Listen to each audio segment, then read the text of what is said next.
नमस्कार, welcome to fact chess. मेरे पूरे देशवासियों को 75वें स्वतंत्रता दिवस की हार्दिक शुभकामनाएं। हाल ही में श्रीलंका ने चाइना की स्पाइस शिप की हम्बनटोटा पोर्ट पर एंट्री ब्लॉक कर दी थी, लेकिन एकदम लास्ट मोमेंट पर श्रीलंका ने चाइना की स्पाइस शिप को अलाउ कर दिया है।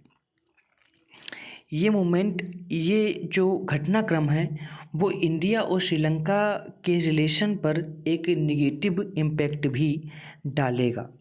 देखिए, कुछ हेडलाइंस हैं कि Sri Lanka grant permission to Chinese spy ship Yuan Wang 5 to dock at Hambantota port.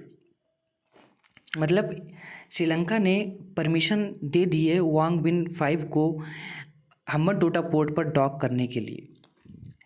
देखिए, ये है वो स्पाइस शिप, इसके बारे में हमने एक वीडियो बनाई भी है, उसको आप जाके देख सकते हैं। इसकी कुछ स्पेसिफिकेशन है, वो ये है कि उसकी लंबाई 620 फीट है, वेट 25,000 टन है, मैक्सिमम स्पीड जिससे वो चल सकता है वो 37 किलोमीटर पर आवर है। इसको चाइनीज़ आर्मी में लॉन्च किया गया था 2007 में। इसकी रडार्स जो हैं वो 750 एरियल रीच की रडार्स हैं और चाइना में टोटल 7 ऐसे शिप मौजूद हैं। तो देखिए, हुआ क्या था कि चाइना ने श्रीलंका से परमिशन मांगी थी कि वो कुछ दिन के लिए उसके हम्बनटोटा पोर्ट पर अपना स्पाइस शिप को डॉक करेगा, और चाइना ने उसको इनिशियली परमिशन दे दी थी। उसके बाद इंडिया के प्रेशर के बाद श्रीलंका ने चाइना को मना कर दिया था। लेकिन अभी क्या हुआ है कि श्रीलंका ने चाइना की स्पाइस शिप की एंट्री को अलाउ कर दिया है, और इससे सूबे में बहुत ज़्यादा टेंशन बढ़ चुकी है। एक्चुअली श्रीलंका ने चाइना की वांग विंग 5 स्पाइस शिप को हम्बनटोटा पर एंट्री करने के लिए इनिशियली मना कर दिया था, लेकिन चाइना ने कंटिन्यूसली प्रेशर बनाए रखा, और चाइना ने स्पाइस शिप की डायरेक्शन कभी भी चेंज की ही नहीं थी। वो लगातार श्रीलंका की तरफ बढ़ रही थी, और आखिर में फाइनली श्रीलंका ने उस चाइनीज़ शिप को अलाउ कर दिया है। तो देखिए, इंडियन गवर्नमेंट ने क्या कहा है। इंडियन गवर्नमेंट ने कहा है कि हम इस पर कड़ी नज़र बना के रखेंगे, और अगर कुछ मुझे रिस्पॉन्स में करना हुआ तो हम वो करेंगे भी। हाल ही में देखिए, कई सारे चीज़ें हुई हैं इंडिया और चाइना के रिलेशन के बीच में। जैसे कि हाल ही में आपने देखा होगा कि दुनिया के बड़े बड़े देश, चाहे वो अमेरिका हो, रशिया हो, मलेशिया हो, पाकिस्तान हो, वैसे पाकिस्तान को मैं बड़ा देश नहीं मानता, हर देश ने चाइना और ताइवान पर कमेंट करते समय वन चाइना पॉलिसी का मेंशन जरूर किया है। वन चाइना पॉलिसी का मतलब ये हुआ है कि दुनिया में केवल एक ही चाइना है, पीपल्स रिपब्लिक ऑफ चाइना, जिसे हम बड़ा चाइना कहते हैं, और जो रिपब्लिक ऑफ चाइना है उसको एज अ कंट्री कोई एक्सेप्ट नहीं करता। लेकिन इंडिया एक अकेला मेजर कंट्री है जो वन चाइना पॉलिसी को स्किप कर देता है। देखिए, हम ऑफिशियली तो वो मानते हैं कि वन चाइना पॉलिसी में, क्योंकि हमने साइन कर रखा है, लेकिन हम उसको मेंशन अब नहीं करते, और ज़्यादातर देखा जाए 2016 और 17 के बाद इसको मेंशन करना बंद कर दिया है।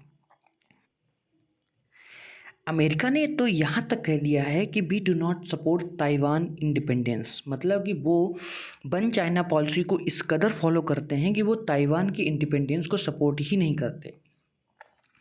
अच्छा, इसके बाद एक और मूवमेंट हुआ है इंडिया में जो चाइना को बहुत ही बुरा लग रहा है।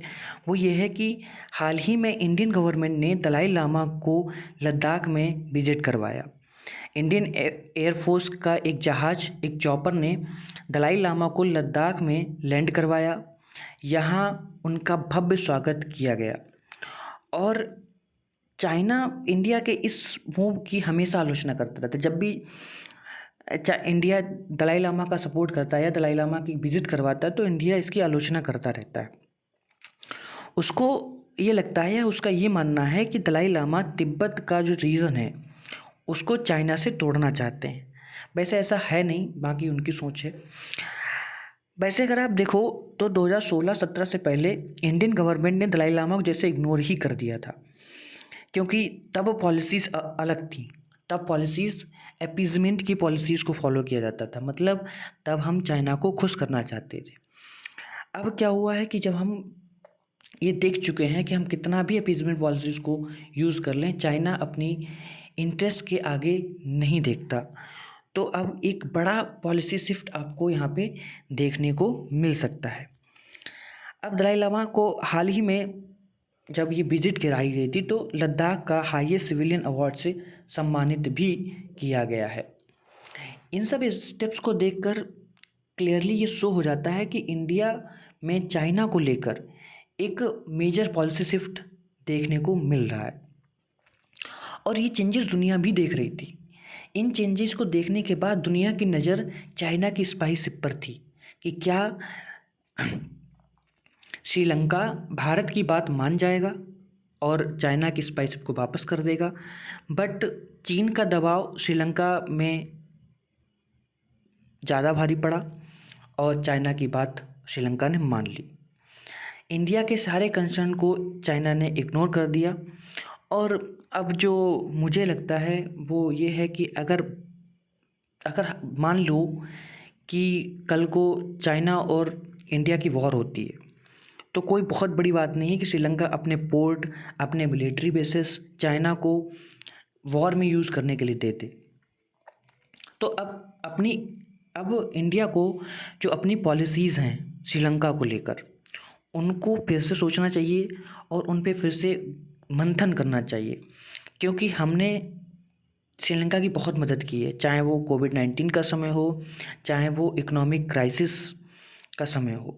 श्रीलंका की हद से ज़्यादा मदद की गई है और उनको टाइमली असिस्ट भी किया गया है। और ये बात इंडिया के लोग नहीं बोलते हैं, ये उनके प्रेसिडेंट भी मान चुके हैं।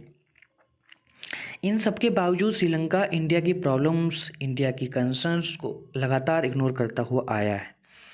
अब इंडिया को अपनी पॉलिसीज़ में एक बहुत मेजर शिफ्ट करने की ज़रूरत है। आई होप आपको ये जानकारी बहुत अच्छी लगी होगी। मिलते हैं अपनी नेक्स्ट वीडियो में, तब तक के लिए जय हिंद। स्वतंत्रता दिवस की हार्दिक शुभकामनाएं। खुश रहिए, मस्त रहिए। शुभ रात्रि।